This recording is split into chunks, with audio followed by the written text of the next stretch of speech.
ఎంతసేపు వాడాలి, ఇంకేమైనా మార్చాలనా అనేది గంటల కమానం చర్చ చేసిండ్రు. వందల కమానం వచ్చిన రాజముద్ర డిజైన్లకెళ్ళి ఒకటి సెలక్షన్, తెలంగాణ తల్లి రూపం ఫైనల్. మనమే చేస్తే ఎట్లా, అసెంబ్లీలో మాట్లాడి అందరు సలహాలు తీసుకుందామని డిసైడ్ చేసిండ్రు.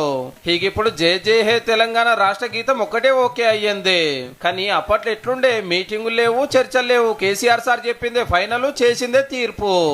పక్క పోటీ సపర్లు కొట్టి సూపరు కేక అనేటోళ్ళు. 10 జిల్లాల తెలంగాణ 33 జిల్లాలు ఎందుకైందో ఎవరికి తెలియదు సారుకు తప్ప.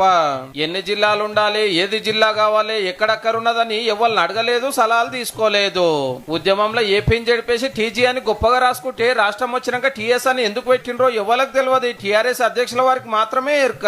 తెలంగాణ తల్లి ఇట్లుండాలి అట్లుండాలని ఎన్నో విగ్రహాలు తయారు చేసినా లేలే గిదే ఉండాలని సార్ ఒక్కడే డిసైడ్ చేస్తే అంతటా గవ్వే పెట్టిండ్రేగా.